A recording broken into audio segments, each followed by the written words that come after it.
Queridos e amados, eu quero trazer uma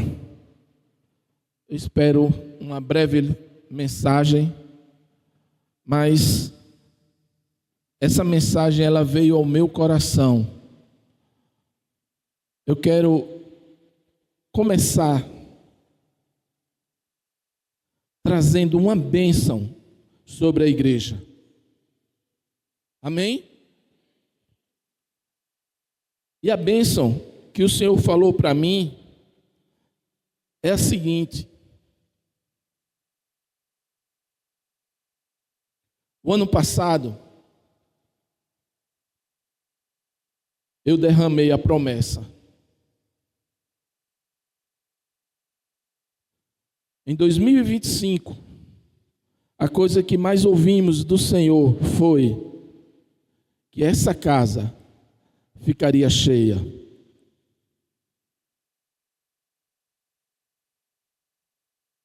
E que o Senhor falou ao meu coração esses dias foi: estou derramando uma unção sobre a igreja para que essa casa fique cheia. Mas ele disse: não só esta casa, o físico, mas o espiritual, o financeiro, o emocional, na saúde, todas essas áreas. Ele disse que estava derramando uma unção sobre cada um de nós. Amém? Abram a Bíblia em Lucas 14.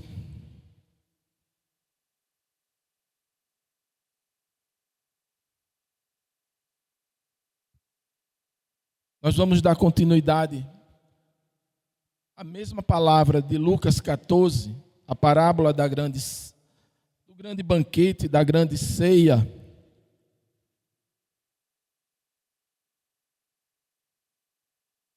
A ceia ou o banquete, está aqui a prova. A nossa ceia é um banquete.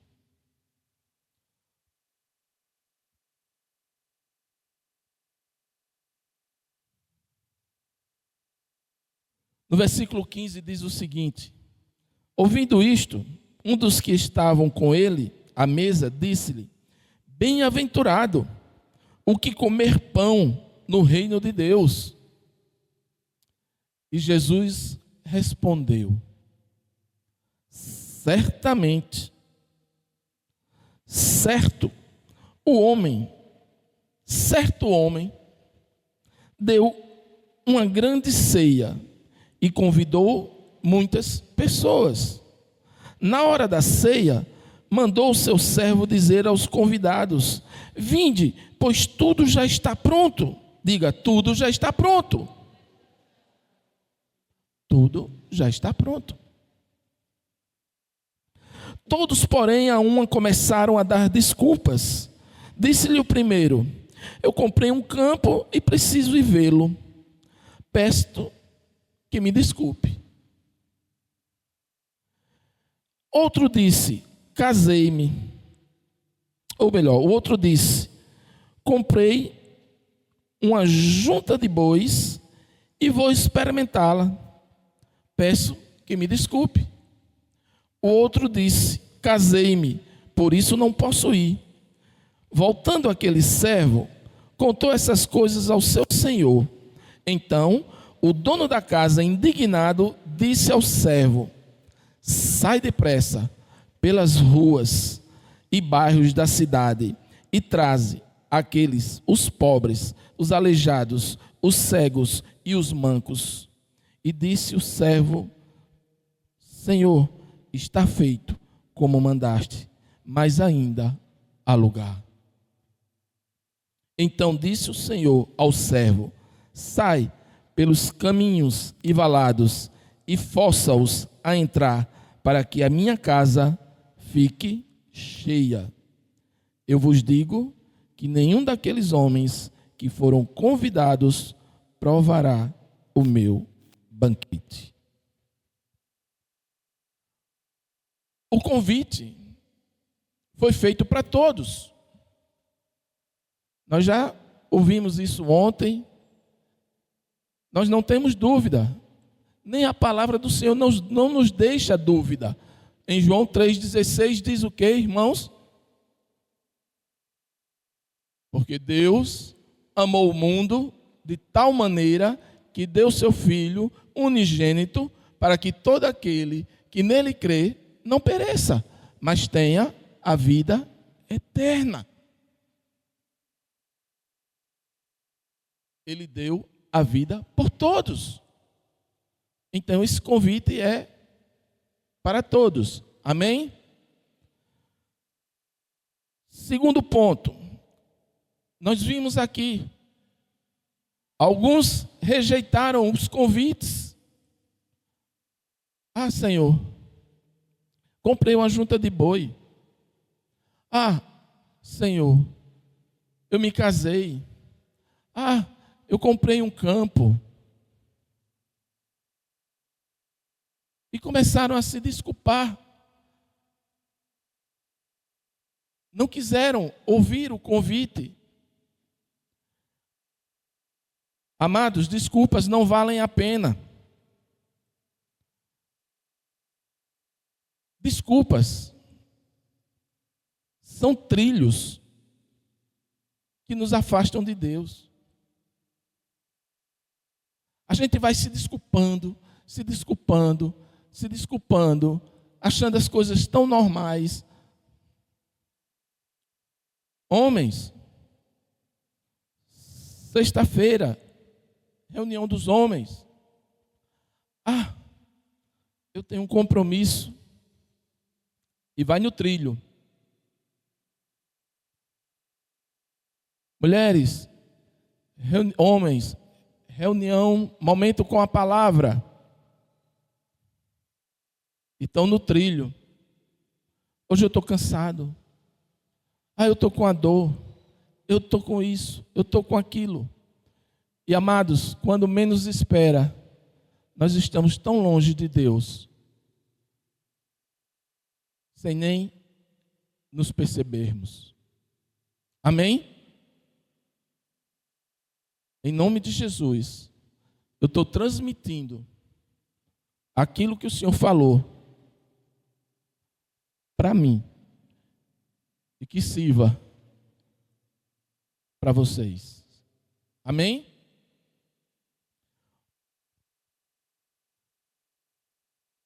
Nós sempre damos desculpas.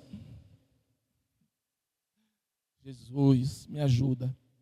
Nós sempre damos desculpas, arrumamos desculpas para não vir para o banquete, nos alimentar com a palavra, buscar a solução na palavra, nos fortificarmos com o alimento que é a palavra. E aí, óbvio e evidente, quando menos espera, você está lá longe de Deus, e aí vem os problemas. E aí você quer voltar, você quer ajuda, você quer entender por que está acontecendo. Alguém lembra o que está escrito lá em Mateus 6,33? Buscai, em primeiro lugar, buscar em primeiro lugar o quê? Eu não vi. O reino de Deus e a sua justiça, e as demais coisas lhe serão acrescentadas. Por que é que a gente não faz isso, irmãos? Essa é a vontade de Deus para mim e para vocês. Nós sempre estamos dando desculpa. E essas desculpas estão nos afastando do caminho do Senhor.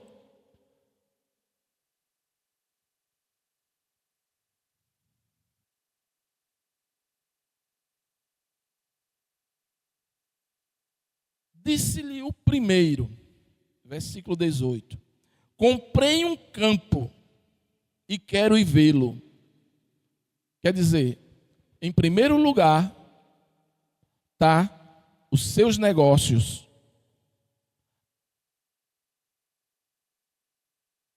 A sua riqueza.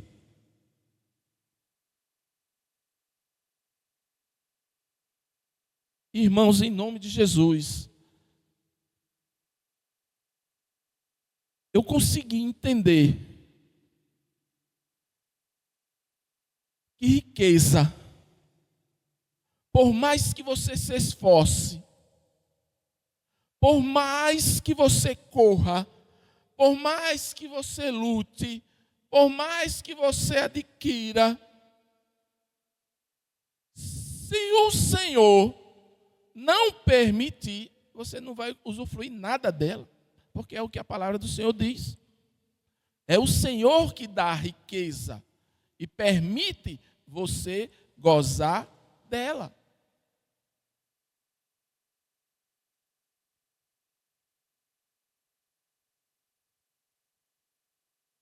Continuando. Eu estou correndo aqui que eu quero entrar. Eu não entrei ainda nos pontos que o Senhor quer que eu fale. O banquete será cheio. Amém? Aí o Senhor me disse: com você ou sem você?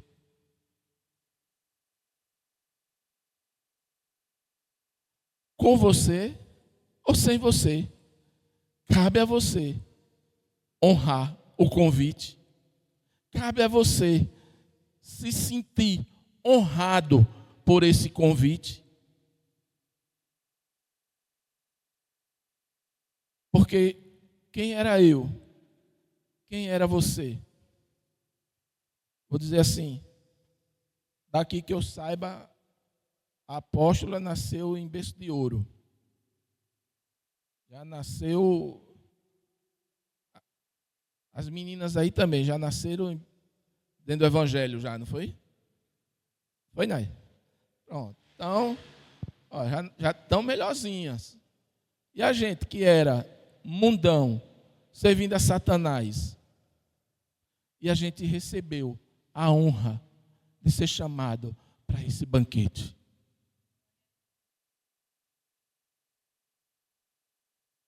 Continuando. Eu peguei uma mensagem interessante de Charles Spurgeon. Ele diz o seguinte: a mesa do Senhor não está reservada para os dignos, mas para os necessitados que reconhecem a sua dependência em Deus. Irmãos, vou voltar a fita um pouquinho. Riquezas, é o Senhor quem dá. O Senhor, Ele trabalha para aqueles que nele esperam. Enquanto você está dormindo, Ele está trabalhando, Ele está abrindo porta, Ele está mandando cliente, Ele está providenciando todas as coisas. É essa dependência que precisamos entender. Eu e você, sem Deus, não somos nada. Nada.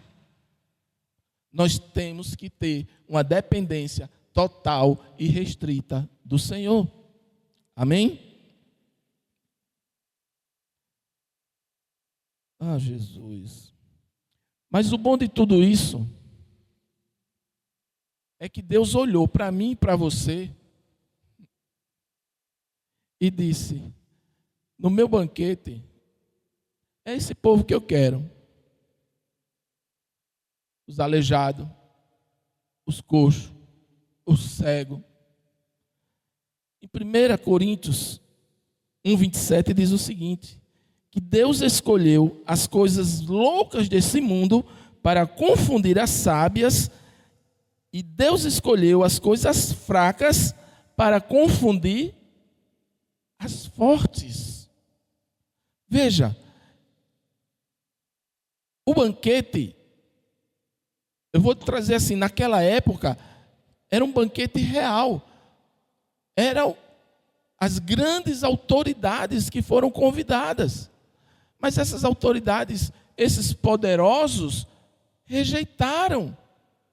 E aí entramos os cegos, os coxos, os aleijados, que somos nós. E louvado seja Deus, que Deus ele disse assim: para que a minha casa fique cheia, são esses. É com esses que eu vou confundir os sábios. É com os fracos que eu vou fazê-los fortes. O quarto ponto eu botei: o risco de perder o banquete. Não desprezar a honra de estar à mesa do Senhor. Queridos irmãos, queridos amados, você não ter tempo para Deus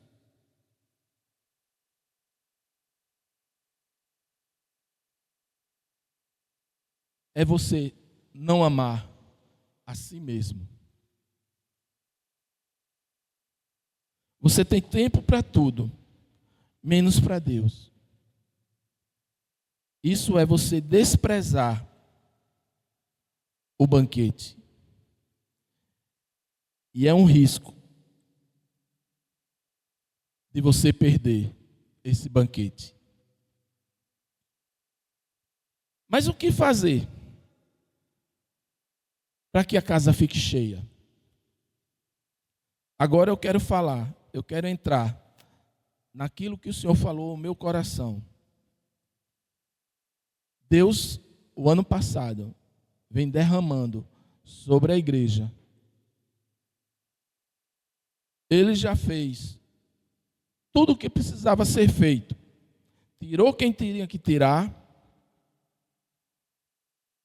Apertou quem tinha que apertar. Tratou quem tinha de tratar. Restaurou quem tinha que restaurar. E eu louvo a Deus, como pastor desse ministério, que nós somos um grupo restaurado, curado, sarado de todas as coisas que nós já passamos. E aí vem a promessa. Eu me lembro muito bem quando o Senhor disse: por enquanto, eu estou tratando para que quando eu enviar, vocês possam recebê-los, curá-los, tratá-los, assim como eu tratei vocês. Amém?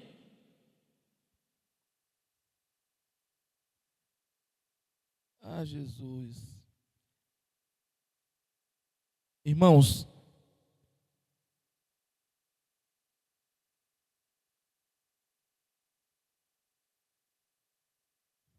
no 17, versículo 17. Na hora da ceia, mandou seu servo dizer aos convidados: vinde, pois tudo já está pronto. O banquete, ele tem tudo do que você precisa. Abram a sua Bíblia em João 6:35.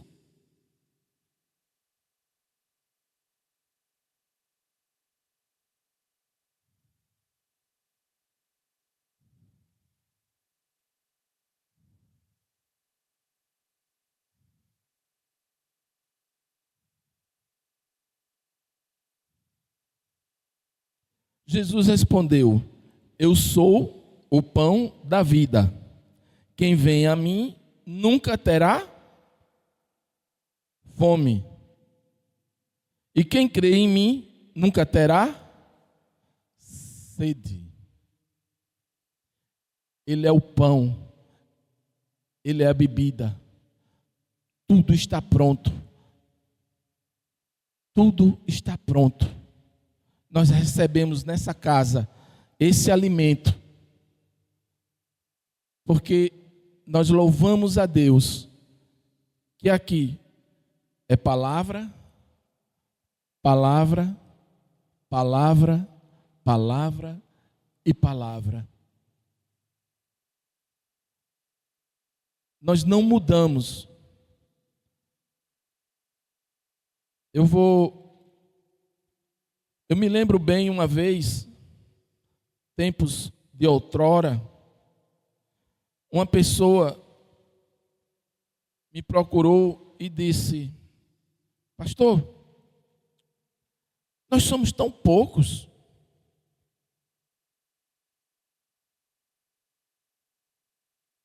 Nós podíamos mudar para encher. E eu disse: é verdade, você não está errado não. É fácil, como a apóstola disse, é fácil a gente encher a igreja. E ele propôs a gente começar a mudar a pregação. Ele não está mais aqui não, viu, irmãos? Eu vou andar muito, viu?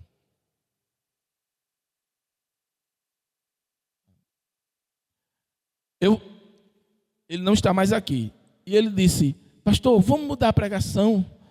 Eu disse: você quer o quê? Teoria da prosperidade? Você quer que a gente invente cura, milagres? Porque se a gente fizer isso, um evangelho falso, a gente enche a igreja. Mas a minha pergunta, amado, é isso que Deus quer para o Ministério Evangélico Nova Vida? Não. Então, quem vem aqui vai ouvir palavra, palavra e palavra. Lucas 4,18 diz o seguinte: o Espírito do Senhor está sobre mim. Diga: o Espírito do Senhor está sobre mim. Amém. Porque Ele me ungiu para anunciar boas novas aos pobres, enviou-me para proclamar liberdade aos cativos, dar vista aos cegos, para libertar os oprimidos e anunciar o ano aceitável do Senhor. Amém, igreja? Então não tem desculpas de dizer: pastor, o senhor vai lá e prega. Não. O Espírito do Senhor está sobre nós. Já foi derramado. Tudo está pronto. Tudo está preparado. Ele é o pão. Ele é o alimento, é a bebida. E Ele derramou sobre nós esse Espírito. Ele nos capacitou, nos deu poder, poder de ir e pregar as boas novas, para que a casa fique cheia.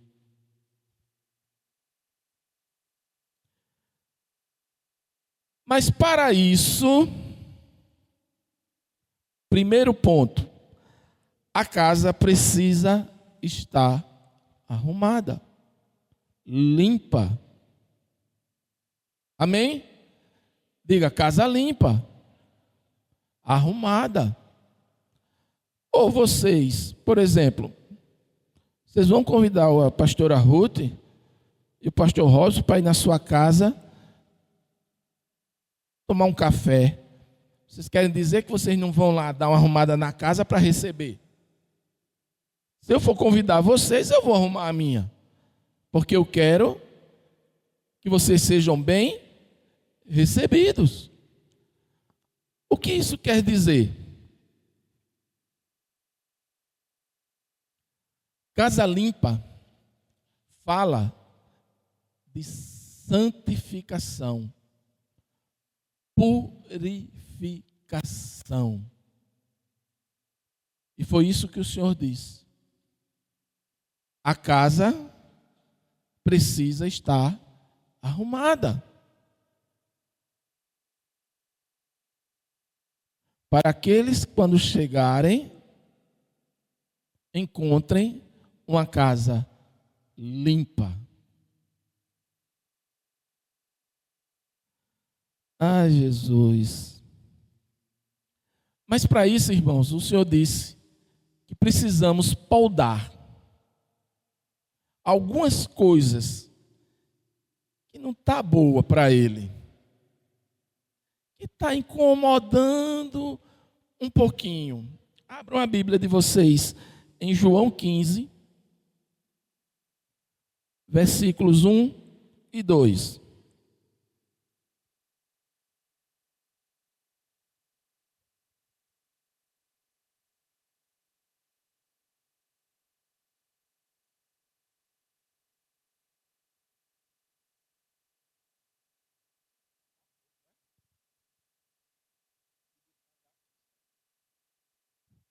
Amém?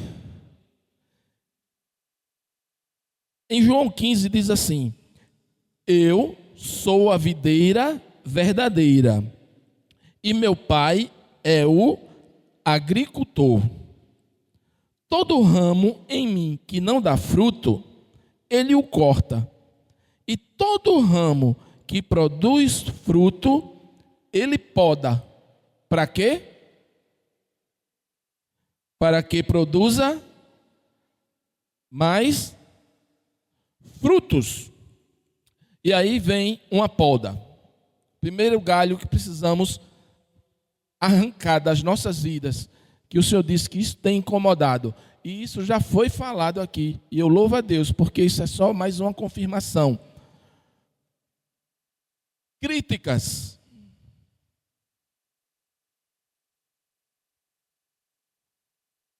Linguagens torpes. Às vezes nos reunimos, às vezes estamos naquela conversa e de repente saem palavras torpes que não têm agradado ao Senhor. Críticas. Eu vou entrar aqui agora nessa questão de críticas. Irmãos, em nome de Jesus, ô coisinha do cap... É a internet, é as redes sociais. Porque nós começamos a acreditar em tudo que tem lá.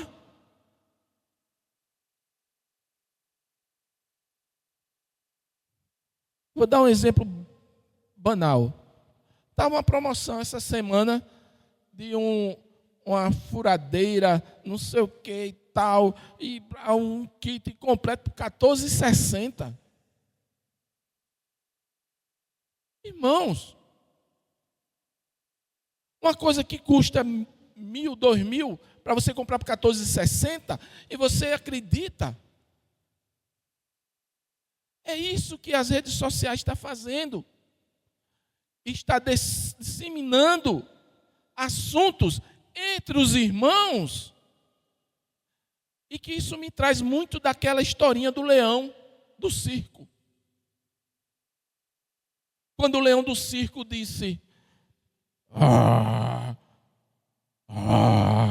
e conseguiu fugir da jaula. Quando fugiu da jaula, disse... agora pronto, fugi. Eu vou acabar com aqueles judeus, com aqueles crentes. Eu vou disseminar eles. Ele era acostumado lá nas arenas. E o macaco olhou para ele e disse... Ei, seu tempo acabou. Eles mesmos estão se acabando um com o outro pelas críticas. Muitas vezes nós criticamos sem saber a história. Nós condenamos sem saber a sentença. E isso o Senhor disse, para que essa casa fique cheia, para que a sua casa fique cheia, isso tem que ser podado. Outro ponto. Amados irmãos, do meu coração, que eu amo tanto, nós somos uma nação adoradora. Por natureza, nós somos adoradores. Mas o Senhor disse: adoradores a quem? Irmãos, tirem dos seus ouvidos as músicas do mundo. A origem dela não é em Deus.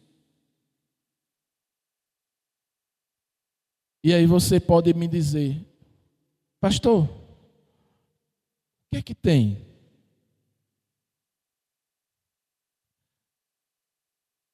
Melhor, eu disse Deus. Deus, por quê? Se eu estou assistindo um filme e está lá passando uma música, é do mundo. Se eu estou assistindo uma série, é do mundo. Mas Deus disse: eu conheço a intenção do coração. Você não botou para ouvir a música. Mas quando você coloca a música, consciente do que você está fazendo, colocando nos seus ouvidos a unção que está passando para você, muitas vezes, os mais velhos, vou dizer assim: Edivaldo, tu que veio do mundo, que só Jesus na causa, não tem uma música lá que quando toca tu lembra? Lembra.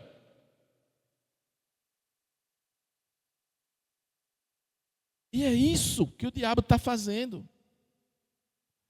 Por causa da falta de podas que nós temos tido. Nós não estamos nos preocupando com a santidade. Não estamos nos purificando, deixando que essa casa fique limpa. Essa é a vontade de Deus. Deus, esse ano, irmãos, em nome de Jesus, o que Ele falou, meu coração é que Ele vai trazer uma bênção sobre esta casa, sobre a sua vida. Ele vai fazer que a casa fique cheia. Para mim, eu entendo que em todas as áreas da sua vida vai ser uma abundância. Em todas as coisas. Mas para isso, precisamos estar com a casa arrumada. Segundo ponto. Então, irmãos, tenham cuidado com o que fala. Tenham cuidado com o que ouvem. Não comecem a disseminar as coisas. Tem aquela brincadeirinha que fica um monte de... Você fala no ouvido de um, vai do outro. Quando chega lá no final, não é nada do que o primeiro disse. E as redes sociais estão aí fazendo a mesma coisa. É uma brincadeirinha de criança. E nós não somos mais crianças. Disposição. O Senhor disse: precisamos estar dispostos. A apóstola falou: irmãos, está na hora de pegar a enxada. Está na hora de ir aos campos, aos valados, porque eu entendo, cuidar de vidas é tão difícil, é tão trabalhoso. Você ir lá, está lá aquele seu parente, cachaceiro. Não quero ter trabalho, porque se eu for, eu vou ter trabalho. Aí o Senhor disse: eu tive disposição em lhe buscar. Você tem que ter a mesma disposição para ir buscar o próximo, porque foi para isso que eu lhe chamei. Abram a Bíblia de vocês só como um alerta, em Hebreus 2, versículo 3. Aleluia. Eu estou já terminando, irmãos. Mas em nome de Jesus, a gente vai sair daqui prontos para que a casa fique cheia. Deus sabe o meu coração. Deus sabe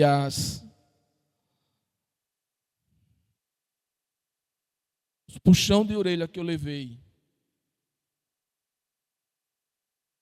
Eu não sei vocês, mas eu quero que essa casa fique cheia. E eu não me incomodo que seja em todas as áreas. Amém, Denilson? Em Hebreus 2, 3 diz o seguinte: como escaparemos nós se negligenciarmos tão grande salvação? Como escaparemos nós se negligenciarmos? Com o que é que tem? O que é que tem eu falar? O que é que tem eu criticar? O que é que tem eu ouvir? O que é que tem eu reclamar? O que é que tem? O que é que tem?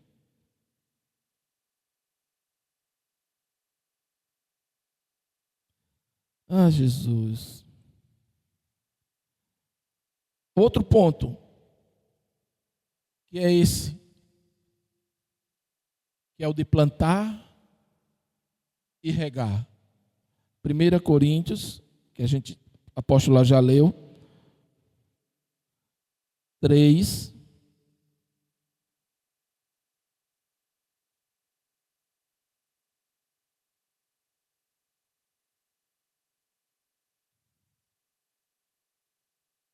Eu não combinei nada com ela, mas os versículos estão tudo encaixado.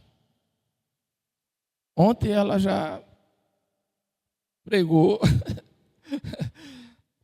mais ou menos o que eu ia me pregar. Mas não era o que o Senhor queria. Vamos lá. 1 Coríntios 3, versículo 6 diz: eu plantei, Apolo regou, mas Deus deu o crescimento. Pelo que nem o que planta, nem o que rega são coisa alguma, mas Deus que dá o crescimento. Ora, o que planta e o que rega são um, e cada um receberá o seu galardão, segundo o seu trabalho, pois nós somos cooperadores de Deus, e vós sois lavouras e edifício de Deus.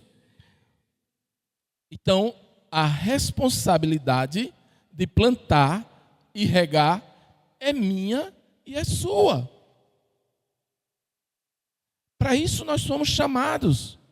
Para isso foi derramado o Espírito do Senhor que está sobre nós. Para pregoar esse evangelho, para que a casa fique cheia, para que o reino de Deus, para que possamos saquear o inferno. Esse é o chamado, essa é o nosso papel. Amém? E para concluir, eu quero, em 2 Coríntios, que a apóstola já leu, no capítulo 5,